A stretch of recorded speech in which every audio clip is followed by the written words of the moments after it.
Haleluya. Haleluya. Puji Tuhan. Selamat siang buat Bapak Ibu Saudara yang dikasihi oleh Tuhan Yesus Kristus. Sudah beberapa minggu, bahkan hampir 1 bulan kita tidak bertemu muka dengan Bapak Ibu Saudara. Tetapi saya percaya Tuhan yang kita sembah, Tuhan yang hidup, yang selalu menyertai Bapak Ibu Saudara yang dikasihi oleh Tuhan. Haleluya. Di minggu yang lalu kita memperingati kebangkitan Tuhan, bahwa Tuhan yang kita sembah adalah Tuhan yang hidup. Amin. Tuhan yang kita sembah adalah Tuhan yang sudah mengalahkan maut. Haleluya. Bahkan Tuhan yang kita sembah, Dia adalah Tuhan yang mau menyatakan dirinya kepada murid-muridnya bahwa sesungguhnya Dia adalah Yesus yang hidup. Sehingga sebelum Dia naik ke surga, Dia menampakkan diri terlebih dahulu kepada murid-muridnya. Selama kurang lebih 40 hari mereka menampakkan diri kepada murid-muridnya.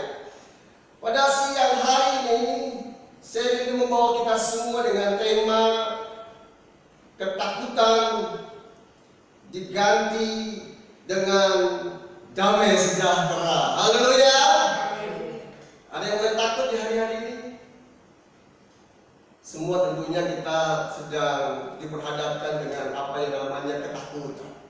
Kalau saya mau katakan awal mula ketakutan itu datangnya dari pelanggaran Adam dan Hawa. Karena manusia dijadikan segambar dengan Tuhan. Pada awalnya manusia itu serupa dengan Tuhan. Manusia penuh dengan kemuliaan Tuhan. Manusia ada dalam keadaan damai bersama-sama dengan Tuhan. Tetapi karena pelanggaran Adam dan Hawa, saat mereka ada di Taman Eden, mereka tidak taat kepada apa yang Tuhan perintahkan. Akhirnya mereka mengalami jatuh dalam dosa. Dosa membuat Adam dan Hawa begitu ketakutan. Begitu juga kehidupan kita di hari-hari ini karena dosa itu, sehingga manusia ada dalam ketakutan. Tetapi syukur kepada Tuhan, karena begitu besar kasih-Nya kepada dunia ini, sehingga Dia mengaruniakan anaknya yang tunggal. Dia mengaruniakan anak yang tunggal, dan Alkitab katakan, barang siapa yang percaya kepada Dia. Kita adalah orang-orang yang percaya kepada Tuhan. Amin. Haleluya. Haleluya.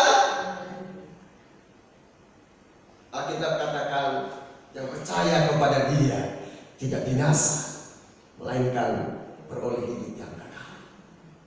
Kita masih ada di dunia ini.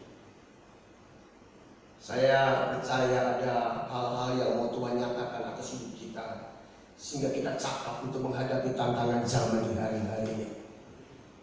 Kalau saya boleh katakan, karena keadaan yang terjadi hari-hari ini, virus corona yang begitu melanda, sehingga negara adik kuasa saja yang seringkali diunggulkan tempat di mana teknologi semakin canggih, hidup secara dunia begitu keadaannya nyaman secara lahiriah. Tetapi di hari-hari ini pernyataan mereka sedang ada dalam ketakutan. Mereka sedang ada dalam kekhawatiran di hari-hari ini. Tanpa tertutup kemungkinan juga yang terjadi di tengah-tengah bangsa di mana kita berada, bangsa Indonesia. Kita tetap terus berdoa, biar kiranya lawatan Tuhan bekerja di tengah-tengah bangsa negara kita Indonesia. Dengan apa yang terjadi yang melanda pada bangsa negara ini, situasi yang ada, sehingga juga membuat perekonomian yang terjadi di tengah-tengah bangsa negara ini mengalami kemerosotan. Kalau Bapak Ibu Saudara melihat di tayangan televisi, ada banyak perusahaan yang memberhentikan karyawannya. Ada banyak perusahaan yang merumahkan karyawannya dan tidak mendapat gaji sepenuhnya. Ini yang sedang melanda keadaan kehidupan setiap manusia tanpa terkecuali anak-anak Tuhan. Tetapi kita mau belajar apa juga yang dialami oleh murid-murid Tuhan saat Yesus menampakkan diri kepada murid-muridnya. Dalam Injil Yohanes pasal yang ke-20, saya akan bacakan buat Bapak Ibu Saudara dalam Injil Yohanes pasal yang ke-20, ayat yang ke-19 sampai ayat yang ke-23. Lembaga Alkitab Indonesia di sini memberikan judul Yesus menampakkan diri kepada murid-muridnya. Lewat doa, lewat pergumulan, lewat doa puasa di Jumat, saya datang kepada Tuhan, apa yang harus saya mau sampaikan kepada sedang jemaat Tuhan supaya sedang jemaat Tuhan mendapatkan kekuatan di tengah-tengah menghadapi ketakutan, kecemasan, kekhawatiran ini. Sehingga saya memberikan judul tema khotbah siang hari ini pada tanggal 19 bulan 4 2020, ketakutan diganti dengan damai sejahtera. Haleluya. Saya akan bacakan buat Bapak Ibu Saudara. Sebelum saya bacakan, Bapak Ibu Saudara siapkan alat tulisnya, pulpen siapkan, ya, buku, dicatat apa yang menjadi isi hati Tuhan dalam hidup kita. Saya percaya bahwa firman Tuhan tidak akan pernah kembali dengan sia-sia. Haleluya. Firman Tuhan yang keluar dari mulut Tuhan, wahai hamba Tuhan, tidak akan pernah kembali dengan sia-sia. Tuhan mau supaya kita boleh mengerti apa yang diisi hati Tuhan di tengah-tengah kehidupan anak-anak Tuhan yang hidup di hari-hari ini. Saya akan bacakan buat Bapak Ibu Saudara dalam Injil Yohanes pasal 20 ayat yang ke-19 dan sampai 23. Ketika hari sudah malam, pada hari pertama itu berkumpullah murid-murid Yesus di suatu tempat dengan pintu-pintu yang terkunci karena mereka takut kepada orang-orang Yahudi. Pada waktu itu datanglah Yesus dan berdiri di tengah-tengah mereka dan berkata, damai sejahtera bagi kamu. Dan sesudah berkata demikian, ia menunjukkan tangannya dan lambungnya kepada mereka. Murid-murid itu bersukacita ketika mereka melihat Tuhan. Maka kata Yesus sekali lagi, damai sejahtera bagi kamu. Sama seperti Bapa mengutus aku, demikian juga sekarang aku mengutus kamu. Dan sesudah berkata demikian, ia menghembusi mereka dengan berkat dan berkata, terimalah Roh Kudus. Jikalau kamu mengampuni dosa orang, dosanya diampuni. Dan jikalau kamu menyatakan dosa orang, tetap ada, dosanya tetap ada. Dari pembacaan firman Tuhan di sini kita lihat dalam ayat yang ke-19 di sini menggambarkan bagaimana keadaan murid-murid pada waktu itu. Murid-murid merasa ketakutan yang begitu luar biasa karena mereka di sini kita lihat mereka mengunci pintu-pintu mereka. Mereka mengalami ketakutan karena mereka mengikut Yesus. Dia pikir nanti dia akan ditangkap, disalibkan seperti Yesus karena mereka mengikut Yesus. Orang-orang Yahudi saat itu mau menangkap mereka. Sehingga Alkitab katakan ayat 19 dikatakan di sini mereka berkumpul di suatu tempat dengan pintu-pintu yang terkunci. Setelah saya baca, saya merenungkan dan saya melihat keadaan yang terjadi hari-hari ini. Kalau Bapak Ibu Saudara melihat sekarang gang-gang sudah mulai ditutup di portal. Semalam saya mengunjungi satu keluarga selain jemaat Tuhan yang membutuhkan pertolongan dalam doa. Ya, kami suami istri dengan perlengkapan yang dianjurkan pemerintah. Ya, kami sudah siapkan untuk pembersih tangan, kita siapin semua masker. Kita lewat yang seharusnya kita dekat dan tampaknya kita muter. Wah, kita nih capeknya kapan nih? Semua ditutup. Saya pikir-pikir ini apa yang juga yang terjadi kepada murid-murid. Mereka takut nih, jangan-jangan waduh, kami ini juga nanti seperti apa yang dilakukan oleh Yesus, ditangkap, diludahi, ya, dikasih mahkota duri, disalib. Yang mana terancam ketakutan? Yang terjadi di hari-hari ini, ketakutan bukan juga kepada orang anak-anak Tuhan, hamba Tuhan, tanpa terkecuali memang sedang berhadapan dengan masa-masa yang sukar. Karena Alkitab sudah dituliskan bahwa di hari-hari terakhir akan datang masa yang sukar. Ketakutan yang kita alami di masa sekarang. Bapak Ibu Saudara tentunya tahu bagaimana wabah virus corona itu. Pada tanggal 17 saya lihat yang televisi sudah 520 orang yang sudah meninggal. Kurang lebih 5.000 lebih yang terjadi penyakit ini. Kita tetap terus berdoa. Kita tetap terus mohon kemurahan Tuhan. Saya menemukan apa ini peringatan Tuhan, apa ini bentuk ujian. Sampai saya terpikir apakah ini Tuhan sedang murka supaya semua orang bertobat datang kembali kepada Tuhan. Saya melihat tayangan di video bagaimana Kongres Amerika, mereka sama-sama berdoa kepada Tuhan supaya Tuhan memberikan kemurahan, karena mereka menyadari bahwa sudah ada banyak hal-hal yang mereka sudah langgar, tidak mengikuti apa yang perintah Tuhan perintahkan kepada bangsa itu. Kita mau pelajari bagaimana supaya damai sejahtera itu ada dalam kehidupan kita saat kita mengalami apa yang namanya ketakutan. Dan bahkan yang mendewasanya ketakutan itu biar Tuhan ganti dengan damai sejahtera. Saat murid-murid mengalami ketakutan, pintu-pintu dikunci, Alkitab katakan pada waktu itu saat ketakutan melanda murid-murid, saat kekhawatiran menerpa hidup mereka mengalami keadaan terancam.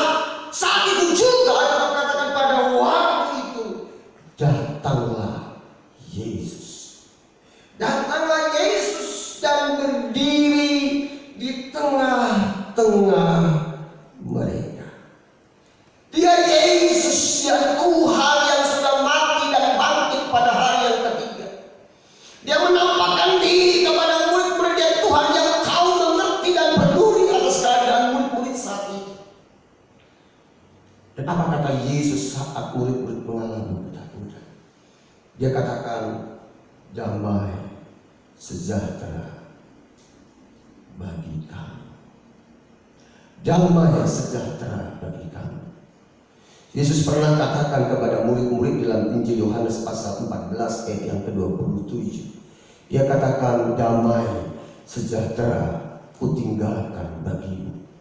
Damai sejahteraku kuberikan kepadamu. Dan apa yang kuberikan tidak seperti yang diberikan oleh dunia kepadamu. Janganlah gelisah dan gentar hatimu. Damai sejahtera yang Tuhan beri, Alkitab katakan di sini tidak sama seperti apa yang dunia berikan. Kita mau belajar tentang 4 hal rahasia supaya ketakutan itu diganti dengan damai sejahtera. Poin yang pertama yang kita mau pelajari siang hari ini, supaya damai sejahtera dari Tuhan itu tetap terus menguasai hati kita, pikiran kita, walaupun kita ada di tengah-tengah ketakutan, walaupun kita ada di tengah-tengah kekhawatiran. Saya percaya Tuhan memuaskan kita masih ada di muka bumi ini, supaya Tuhan melatih kita, supaya Tuhan mengajar kita, supaya Tuhan benar-benar mendidik kita, supaya kita mengenal Tuhan kita dengan benar, sehingga kita punya mental kerajaan sorga. Poin yang pertama, supaya damai sejahtera itu dapat mengatasi segala ketakutan. Poin yang pertama, hadirkan kebenaran di hidup kita. Saya mau katakan, hadirkan kebenaran di dalam hidup kita. Alkitab katakan dalam Yohanes 17 ayat yang ke-17, firman-Mu adalah kebenaran. Kuduskanlah mereka dalam kebenaran. Firman-Mu adalah kebenaran.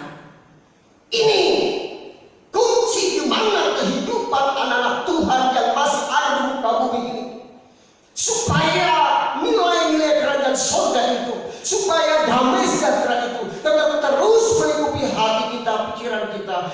dari hari ke hari, dari hari ke hari, sampai kita menjadi serupa dengan Kristus. Karena Kristus saat dia dicobai oleh iblis, pada saat dia ada di padang gurun, Yesus hanya berkata, firman Tuhan berkata, firman Tuhan berkata, firman Tuhan berkata, firman Tuhan berkata. Maka iblis tunduk. Mari belajar di hari-hari ini untuk hidup kita diisi firman Tuhan, hati kita dipenuhi dengan firman Tuhan, dan perkataan kita perkataan kabar baik, yaitu firman Tuhan. Saya percaya iman kita akan timbul kalau kita suka mendengar firman Tuhan. Iman kita akan bangkit kalau kita suka mendengar firman Tuhan. Karena iman itu akan timbul kalau kita suka dengar firman Tuhan. Roma pasal 10 ayat 17 dikatakan demikian. Saya mendorong kepada sidang jemaat Tuhan. Kita mendorong buat kita semua yang ada saat siang ini, di tengah-tengah kita menghadapi segala ketakutan dan kekhawatiran di hari-hari ini. Hadirkan firman Tuhan di dalam hati kita. Hadirkan firman Tuhan dalam kehidupan kita. Dalam kitab Yesaya pasal 32 ayat yang ke-17 dikatakan. Yesaya pasal 32 ayat yang ke-17 dikatakan, di mana ada kebenaran, di mana ada kebenaran, di situ akan tumbuh damai sejahtera. Dan akibat kebenaran ialah ketenangan dan ketenteraman untuk selama-lamanya. Haleluya. Di mana ada kebenaran? Kalau Bapak Ibu Saudara yang dikasihi oleh Tuhan, senantiasa merenungkan firman Tuhan, tetap terus melakukan apa yang firman Tuhan katakan dalam kehidupan kita di hari-hari ini. Karena di mana ada kebenaran, di situ akan tumbuh damai sejahtera. Firman Tuhan tidak pernah gagal. Roma 9 ayat yang ke-6 katakan firman Tuhan tidak pernah gagal. Ayub, dia pribadi yang benar-benar diuji oleh Tuhan begitu luar biasa. Dalam Ayub pasal 23 ayat yang ke-10 dikatakan, engkau tahu jalan hidupku, kalau engkau menguji aku akan timbul seperti emas. Kenapa? Ayat 11, 12, ayat 12 katakan, aku menyimpan firman-Mu di dalam sanubari. Perintah dari bibir Tuhan tidak melanggar. Ini yang dilakukan oleh Ayub. Dalam sanubariku kusimpan ucapan mulutnya. Sehingga Ayub katakan, Ayub 42 yang kedua, aku tahu engkau sanggup melakukan segala sesuatu dan tidak ada rencanamu yang gagal. Hari-hari ini Bapak Ibu Saudara dikasihi Tuhan, mari kita tetap terus belajar firman Tuhan, merenungkan firman Tuhan, memperkatakan firman Tuhan. Pergunakan waktu-waktu ini dengan sebaik-baiknya. Jadilah bijak di hari-hari untuk menggunakan waktu yang ada. Dalam Yesaya pasal yang ke-48 ayat yang ke-18 juga dikatakan, Yesaya 48 ayat yang ke-18, sekiranya engkau memperhatikan perintah-perintahku, sekiranya engkau memperhatikan perintah-perintahku. Mari Bapak Ibu Saudara kasih Tuhan, anak-anak muda yang sedang menghadapi zaman di hari-hari yang tidak mudah, belajar perhatikan perintah Tuhan. Alkitab katakan di sini, kalau kita memperhatikan perintah-perintah Tuhan, maka damai sejahtera-Mu akan seperti sungai yang tidak pernah kering. Haleluya. Damai sejahtera Tuhan tidak pernah kering, seperti sungai yang tidak pernah kering, dan kebahagiaan-Mu akan terus berlimpah seperti gelombang laut yang tidak pernah berhenti. Haleluya. Poin yang pertama, ketakutan akan diganti dengan damai sejahtera kalau kita menghadirkan kebenaran itu, firman Tuhan itu di dalam hidup kita. Mari kita mulai. Harus dimulai. Tidak ada kata terlambat. Mulai. Kita baca firman Tuhan, merenungkan firman Tuhan, memperkatakan firman Tuhan, perhatikan perintah-perintah Tuhan. Itu yang memberi kekuatan dalam kehidupan kita. Saya percaya ketakutan, kekhawatiran, kegelisahan yang kita hadapi di hari-hari ini, Tuhan sanggup gantikan dengan sukacita. Puji Tuhan. Poin yang kedua yang kita pelajari pada saat siang hari ini supaya damai sejahtera itu dapat menggantikan ketakutan. Yang kedua, kita lihat dalam surat Filipi, dalam Filipi pasal yang keempat. Filipi pasal yang keempat. Dalam Filipi pasal yang keempat di sini, ayat yang keempat saya akan bacakan buat kita. Filipi pasal 4, ya, ayat yang keempat. Dikatakan di sini, bersukacitalah senantiasa dalam Tuhan. Bersukacitalah senantiasa dalam Tuhan. Sekali lagi kukatakan bersukacitalah. Surat Filipi ini ditulis oleh seorang Rasul Paulus. Dulunya namanya Saulus, seorang yang jahat, yang suka membunuh orang-orang yang hidup di jalan Tuhan. Tapi saat dia mendapatkan surat tugas untuk membunuh orang-orang yang hidup di jalan Tuhan, di tengah perjalanan Damsyik, Tuhan tangkap hidupnya. Dan apa yang terjadi? Saulus berubah hidupnya, namanya diganti di Paulus, sehingga kehidupannya diubahkan oleh Tuhan. Dia punya mental benar-benar kerajaan surga, sehingga katakan segala perkara dapat kutanggung dalam Dia yang memberi kekuatan kepadaku. Dan dia tuliskan ini saat dia ada di dalam penjara. Dia katakan bersukacitalah senantiasa dalam Tuhan. Sekali lagi kukatakan bersukacitalah. Saya percaya ungkapan ini ditulis oleh orang-orang Filipi. Begitu juga dalam kehidupan kita, di tengah-tengah kita menghadapi situasi yang terjadi hari-hari ini. Bersukacitalah senantiasa. Saya percaya dalam hati yang gembira itu ada obat yang manjur. Amin. Haleluya. Paulus sekali lagi kukatakan bersukacita. Saat Paulus dan Silas di penjara, dia ditaruh di penjara yang paling dalam, dijaga begitu ketat. Tetapi situasi kondisi yang dialaminya tidak membuat dia jadi lemah, tidak membuat dia putus asa. Yang dia lakukan di dalam keadaan yang sepertinya ketakutan, kekhawatiran, tetapi Paulus dia bergunakan di situ, dia memuji Tuhan, dia memuliakan Tuhan. Ini yang dilakukan oleh Paulus, dan ini yang menjadi peringatan kepada kita semua di hari-hari ini, menyadarkan kepada kita semua, mari saat kita menghadapi kekhawatiran dan hati ketakutan, bersukacita, memuji Tuhan. Haleluya, haleluya, bergembira. Mazmur pasal 37 ayat yang keempat katakan bergembiralah karena Tuhan. Karena Tuhan mari kita bergembira. Saya percaya waktu kita bergembira dengan Tuhan, karena Tuhan, maka Ia akan memberikan kepadamu apa yang diinginkan hati. Mazmur 37 ayat yang keempat. Apa keinginan kita di hari ini?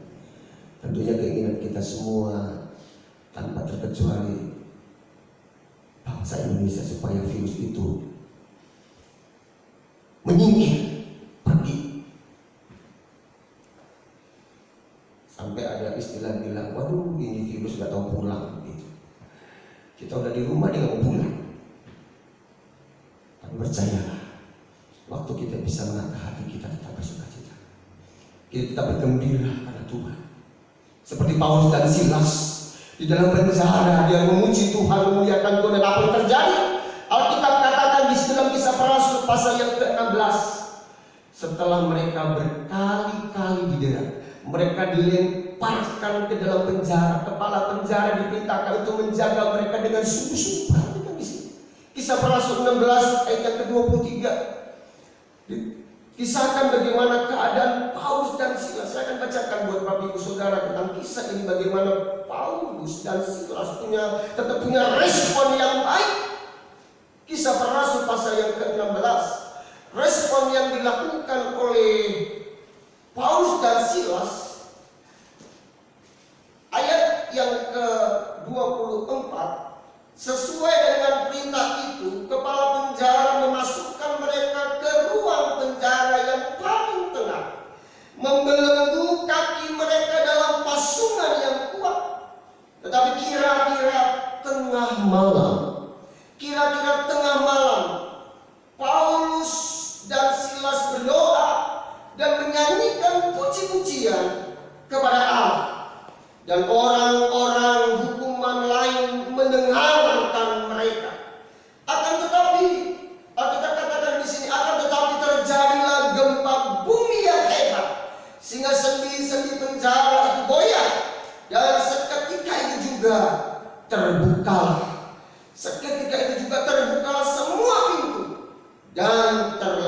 lepaslah belenggu mereka semua. Terlepas belenggu mereka semua. Pintu-pintu banyak terbuka. Ini kuasa dari puji-pujian. Kuasa dari seorang yang tidak pernah menyerah. Situasi boleh menghadapi dengan begitu ketakutan, tetapi percayalah, waktu hati kita naikkan kepada Tuhan dalam kita berdoa, memuliakan Tuhan, saya percaya kuasa Tuhan akan bekerja. Karena Tuhan bertahta di atas puji-pujian umatnya. Dan apa yang terjadi saat itu, kepala penjara diselamatkan oleh Paulus dan Silas lewat pernyataan Paulus dan Silas yang sudah diubahkan. Pikirannya tetap positif. Waktu kepala penjara mau bunuh diri, Paulus katakan, jangan engkau mencelakakan diri. Dan apa yang terjadi? Lewat puji-pujian, kepala penjara dan seisi rumahnya menerima Yesus Kristus sebagai Tuhan dan Juru Selamat. Karena apa? Karena Paulus dan Silas pribadi yang sudah diubahkan oleh Yesus Kristus. Kehadiran Yesus, damai sejahtera itu mengubahkan hati Paulus dan Silas. Responnya selalu baik. Dengan cepat poin yang ketiga. Poin yang ketiga dalam Filipi pasal 4, kembali kita lihat Filipi pasal 4 ayat yang kelima, dikatakan di situ, hendaklah kebaikan hatimu diketahui semua orang. Tuhan sudah dekat. Saya percaya bahwa apa yang kita alami di hari-hari ini, yang terjadi di muka bumi ini, semua ada di dalam pengawasan Tuhan.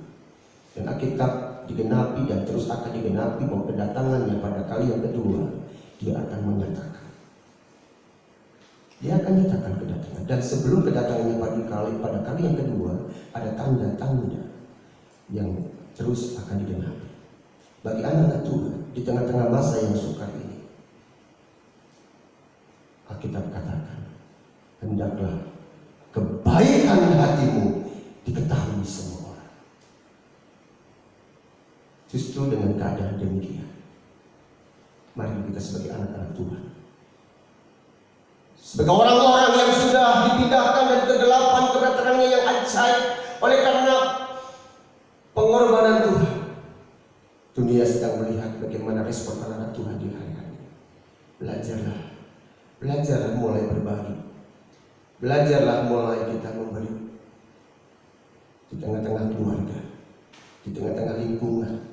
Tadi pagi sebelum ibadah saya lapor dulu dengan Pak RT, saya mau ibadah dulu ya Pak RT, karena ada penyemprotan di RT 07, RT 021. Tadi pagi ada Bapak RW memberikan masker, diberikan kepada Bapak RT. Saya hadir di situ, saya melihat. Dan kemurahan Tuhan, pastori yang biasanya memberikan kopi, teh buat jemaat, sekarang kita berbagi kopi dengan jemaat, teh kepada warga lingkungan. Yang tiba jemaat sekarang kita alihkan kepada lingkungan. Belajar mulai dari hal-hal yang kecil, kita mulai berbagi. Lebih belajar mengasihi suami, mengasihi istri, mengasihi anak, mengasihi orang tua. Nyatakan lewat tindak tanduk kita, perilaku kehidupan kita di hari-hari ini. Saya percaya waktu di dalam kehidupan kita memiliki hati yang selalu baik. Kalaupun ada yang berbuat jahat, tetap aja belajar melakukan yang baik. Saya percaya kebaikan yang kita tabur itu akan kembali. Hal-hal yang baik yang menyatakan atas hidup kita. Hendaklah kebaikanmu diketahui oleh semua orang. Ada kisah di dalam firman Tuhan, dalam kisah para rasul pasal 9, ya, dari ayat 36 sampai 42, ya. Di situ dikisahkan ada seorang yang bernama Tabita, ya, namanya Tabita, dalam bahasa Yunani Dorcas. Rupa-rupanya Tabita ini, ya, yang dalam bahasa Yunani namanya Dorcas ini, di masa hidupnya dia lakukan yang baik. Dia bagi-bagi kepada janda-janda. Dia berhal-hal yang baik. Saya akan bacakan buat kita. Di Yope ada seorang murid perempuan bernama Tabita. Dalam bahasa Yunani Dorcas, perempuan itu banyak sekali berbuat baik dan memberi sedekah. Berbuat baik dan memberi sedekah. Tetapi pada waktu, Alkitab katakan ini, pada waktu ia sakit lalu meninggal.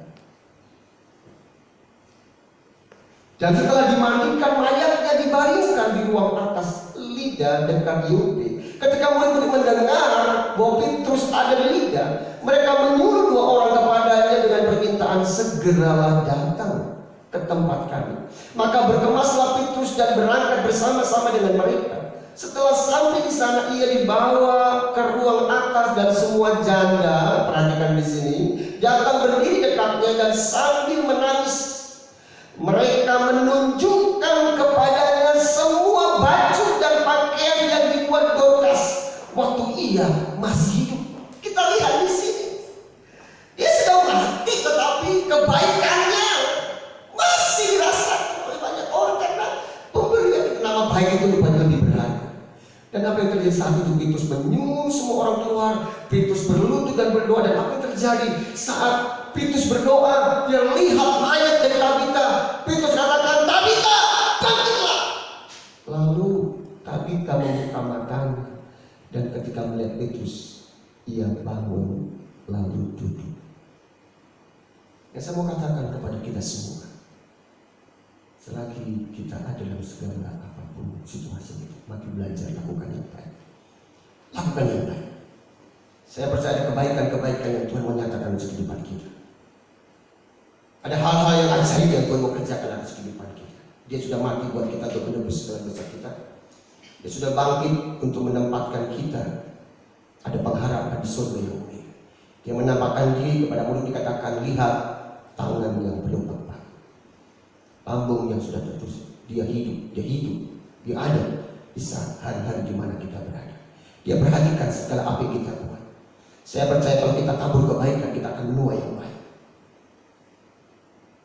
Poin yang terakhir, poin yang keempat, dalam suratan Filipi pasal yang keempat, Filipi pasal 4 ayat yang ke-6. Dalam Filipi pasal 4 ayat yang ke-6 dikatakan di sini, Filipi 4 ayat yang ke-6, "Janganlah hendaknya kamu khawatir tentang apapun juga." Jangan hendaknya kamu khawatir tentang apapun juga, tetapi nyatakanlah dalam segala hal keinginanmu kepada Allah dalam doa dan permohonan dengan ucapan syukur. Saya teringat khotbah Yesus di atas bukit dalam pasal 5, pasal 6. Di pasal 6 dikatakan di situ Yesus mengkhotbahkan, memberikan pengajaran kepada murid-muridnya tentang hal kekhawatiran. Jangan khawatir. Saya percaya waktu ketakutan datang, waktu kekhawatiran datang, kecemasan datang, setiap anak-anak Tuhan punya sikap untuk menyatakan kekhawatirannya itu kepada Tuhan. Saya percaya Tuhan yang disembah, Tuhan yang ditinggikan. Ayat yang ke-7 katakan, damai sejahtera. Damai sejahtera. Damai sejahtera Allah yang melampaui segala akal akan memelihara hati dan pikiranmu dalam Kristus Yesus. Haleluya. Haleluya. Murid-murid diajar supaya jangan khawatir.